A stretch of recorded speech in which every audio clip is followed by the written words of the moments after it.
So this is the second video from the series called Last Seven Manwa that I read. So the first one is Gachiakuta. So I don't know if that's the way you pronounce, but that how I am pronouncing like that. So the story is about a world. There's like two different sides to the story, and the main character Rudo who lives on the garbage side, quote unquote garbage side of the whole world. Meaning there's a two side. The first side is the other one side. The first side is clean and all the people there are really slick, quote unquote slick, and they were well dressed. And the other side is the garbage side where the all the garbage from the main city, the other part of the city, is dumped into it, and there's a lot of criminals also staying there. Because if you are a criminal and if you have been charged of a crime, you are basically sent into this other side of the city to basically rot. So along with the garbage, along with the trash, you are stuffed into that part of the world. So if you are a person who is currently living there, there's a high chance that your ancestors, as your family, as your parents who are a criminal because you mostly the people staying there are mostly descendants of the criminals, so who are once who were pushed aside from the other part of the city. So Rudo lives like a loner. He's basically a loner, and he is not like the usual shonen genre MC who is kind-hearted because his lived experience with other human beings is really harsh, is really brutal because he's always bullied, he's always kind of cast aside, even in the garbage side of the city because his father was a criminal, his father killed people. So he's always called me, he's always addressed as he's always made fun of as the son of a criminal, the son of a criminal. So and everybody just he's used as a scapegoat for all other people's frustration, yeah, regrets into him. It's kind of like that because they are living in a really bad part of the society, bad part of the whole city, and if you can just make yourself believe that there's someone worse than you, or someone worse than you, and for you get like a short-term gratification, so short-term pressure from that kind of really fucked up mentality or fucked up way of thinking, but that's the truth. That's the truth. But one day his uncle gets killed and he gets blamed for that crime. Even though he says he's not the one who killed his uncle because it doesn't really make sense because why would you kill a person who raised you? But he is framed as it and everybody else believes him because he was the son of a criminal, he was the son of a criminal, he was the son of a murderer. So a lot of people, nobody questioned it, nobody asked about the evidence or stuff like that because everybody framed him and everybody accepted it as the truth. When Rudo gets framed for the crime and they sentence him to death punishment, and usually that's just throwing him out of the world. So along the trash, he gets thrown out of the world, and somehow he just falls down in the lower world where he finds that there's other living beings, there's other monsters, there's people who are superpower. It's so grimy, it's so greedy, it's so more quote unquote modernized in the context of an industrial world, and sometimes the characters are dressed in a more goth style, witchy style. Also seeing the contrast between the upper world and the wasteland, the lower world is really interesting because the lower world is really it's not that clean because but the upper world is clean, the lower world is more raw.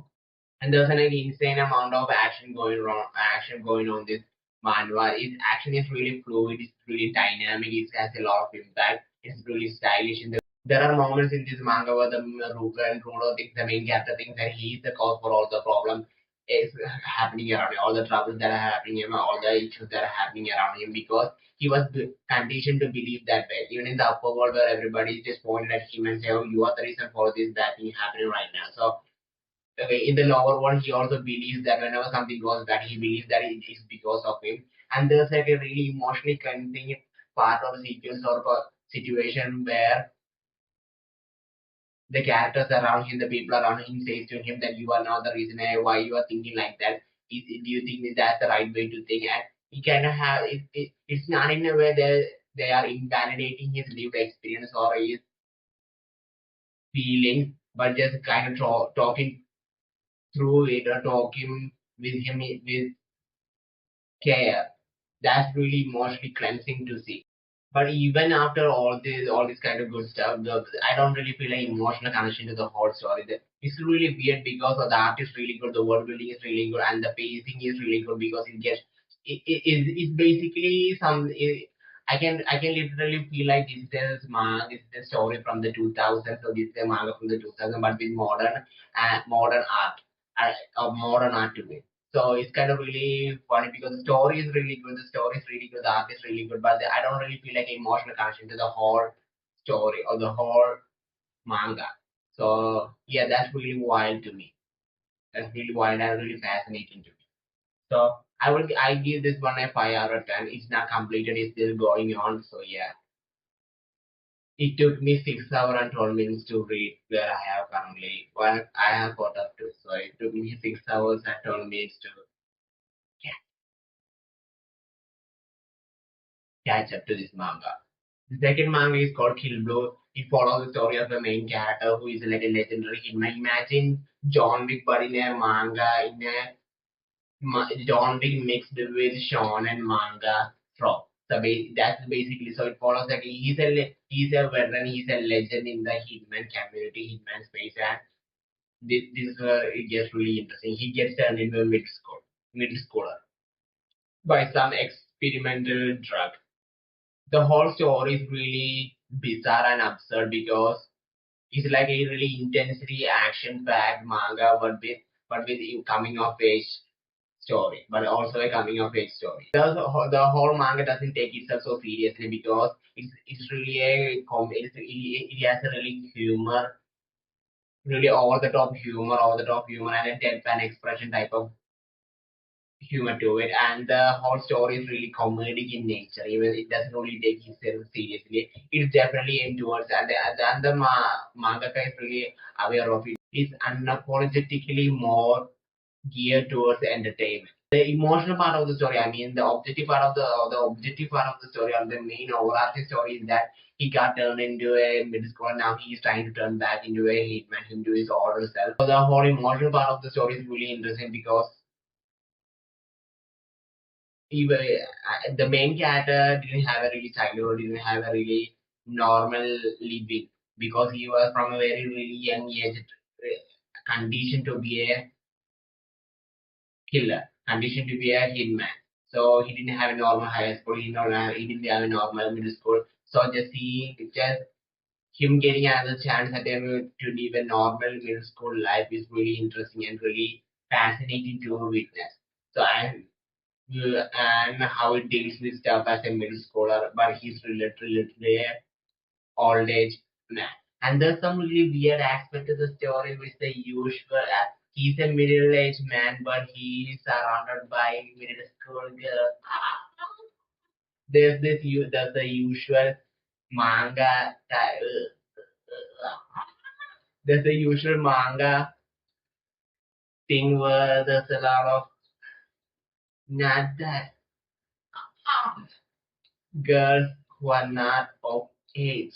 But it's not that really, it's just uncomfortable to see. It's not that really easy read to see. But the main character is aware of it and he navigates with that in the mind. But no, but me having read a lot of manga and having and knowing the position of what most of these mangakas are, it's kind of really uncomfortable and not that. The pacing is really interesting because it moves really fast. It gives what you want. It moves really fast, and the whole art style is really clean. It's like it just fascinating. It just simply good. So if you want a comedy manga, and if you like the whole plot or summary, you will probably enjoy. I give this one a 5 out of 10. The third manga is called Shangri La Frontier. Yeah. The story follows the main character who is really a hardcore gamer, but he plays really really trash junk or games which has a lot of bugs in them. And the reason why he's really attracted to the games is because it's really difficult, because you can really predict it, and you have to get a really good, or really has a great sense of reflection, has a great sense of intrinsic reflection, intuition, stuff like that. So that's his king, that's his fetish, that's what he gets off. But then suddenly he plays the game called Shangri La Frontier. If you had to say that in a practical sense, basically you can literally feel the game. It's almost like a real life. The same way I can literally see my hands getting shaken. I can feel it, feel the emotions right now, right? The emotion that I'm currently feeling right now. The main character can feel that in that specific game. It's that technology induced. I think this was a manga that I read after reading a lot of cultivation cultivation manhwas, and the regression manhwas, and the transmigration manga, manhwas, and I then read this manga, and it was really satisfying to witness storytelling, emotional depth, character development, world building. The art is pretty good. It's decent. It's not that great, but it's really pretty good for a. It's pretty good. You can consume it. You can read it, and you can understand some stuff like that. There's a manhwa called King of Avatar. It is like a Chinese manhwa. But the difference between Shangri La Frontier and the and the manhwas that are in this particular trope, or they have this particular genre, is that it has a world building, it has an emotional depth, it has a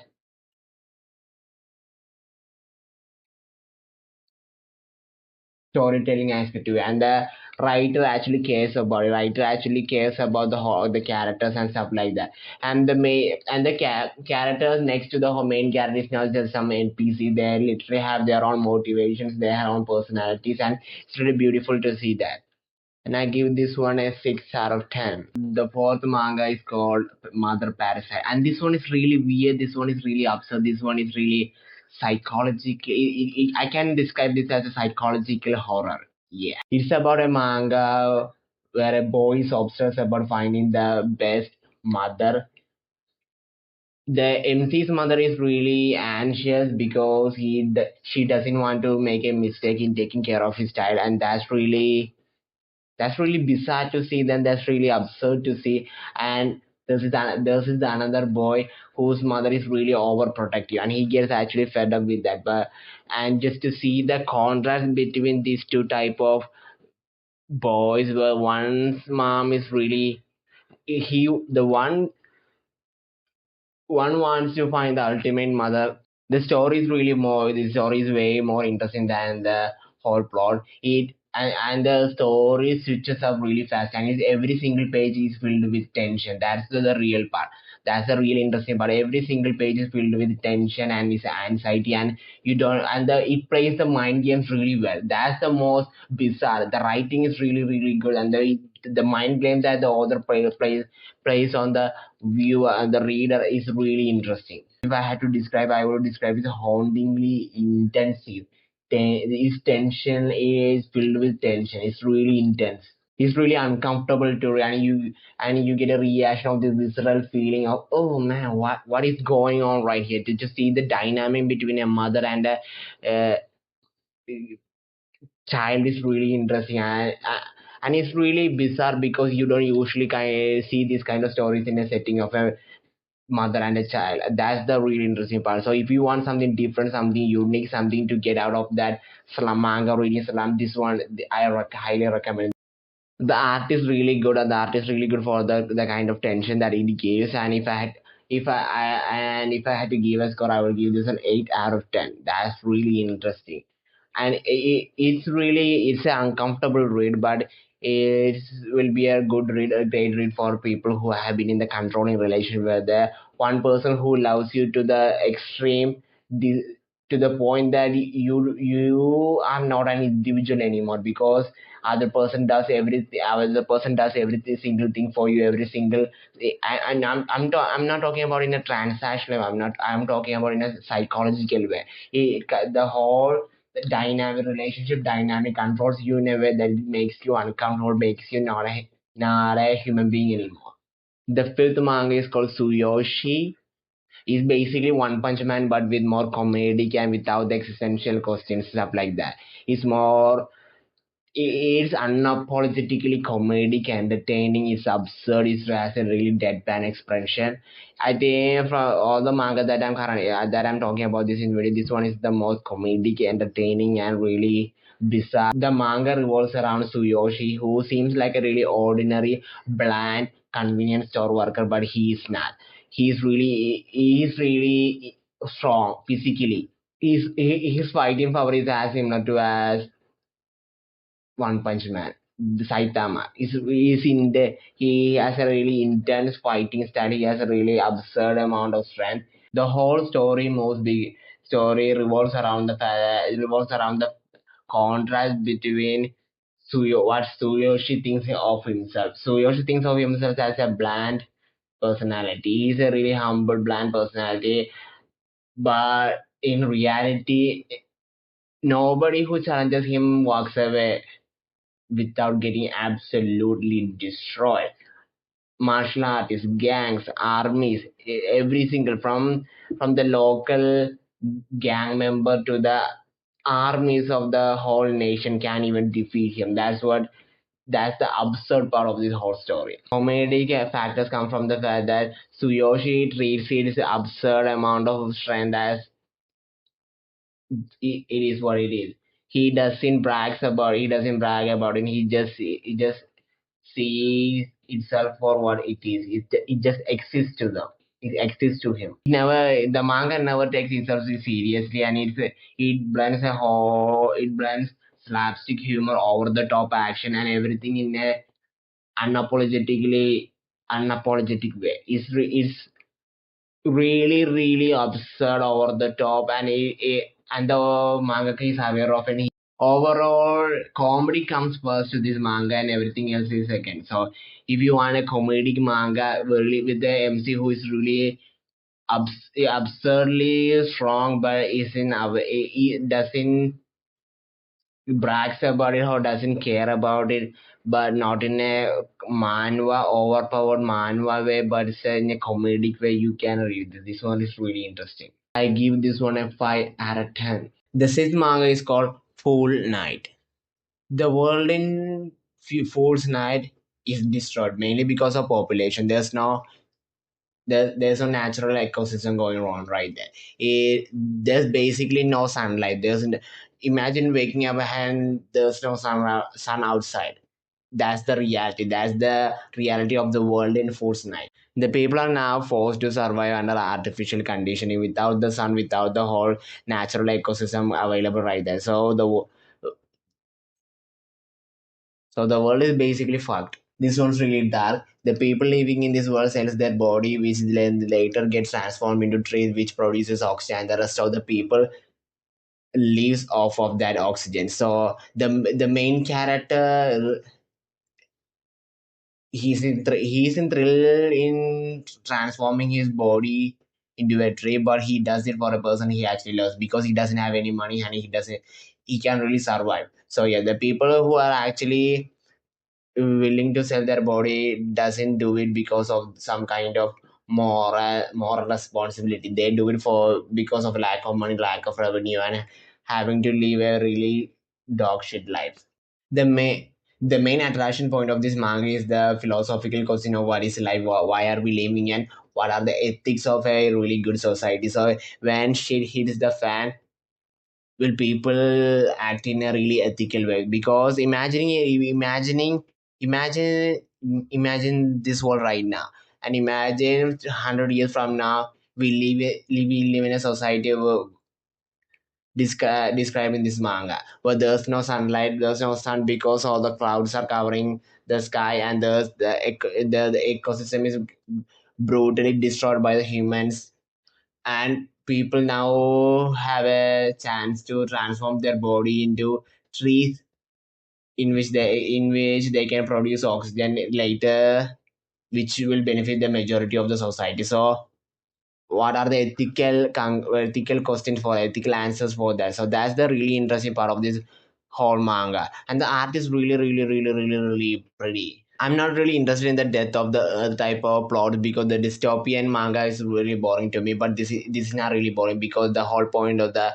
manga is now the dystopian, but the actions leading into it and the questions that they are asking and the philosophical discussion that we can actually have while reading this manga. That's the most interesting part. The usual dystopian manga is really boring because they were Earth was really beautiful once, but now it's a dystopian manga. That's not really interesting to me. This manga reminds me of the Inio Usawa's Dead Destruction manga. I think among the newly released manga, this one I have really high hope for this manga, and I'm really looking forward to reading more of the chapters. So I highly recommend reading this manga because really interesting, really appealing to me. And the last one is Jumbo Max. I have read this one is really interesting because the story is about adult characters. It's the story is about adult characters, and it's really refreshing because manga usually talks about the manga characters are usually high school kids, mid school kids, and it's really focused on the teenage aspect of the whole teenage aspect. But this one is the characters. This one is a really I mean dark humor type of story, and all the characters are really adult figures, adult characters, and it's actually really interesting to actually read something really brutal, really raw, really set in the quote unquote real world because it's not it's kind of fiction, but still to actually see that happening is really interesting to me. I have read other mangas of this mangaka, mainly Soul Keeper, Alive, Sky High, Ice Blade. Something always attracting. There's something always always in me attracted to these authors, this mangaka story because the art is really raw. The art is really raw and pulls you when it grabs your attention, and the storytelling. Even though most of his stories didn't, it's not that great, but I can see what. I can see what he was trying to portray and see what he was trying to say. I can see his vision and I can see what he was trying to say, and that's really appealing to me. That's really interesting to me. That's really fascinates me because of the kind of topic that he touches and the way that he actually directs it, that actually shows it, actually visually represented is really interesting, especially the manga Soul Keeper. It's about the main character is the prime minister of the Japan, and it's mixed with fantasy because the prime minister suddenly goes through some health issues and now can suddenly see his soul keeper because most human beings have a soul and there's some levels to the soul, but it's not in a really typical shonen type of fantasy power leveling up type of. It's really raw, it's really greedy, it's really dark, it's really dark, it's really set in a.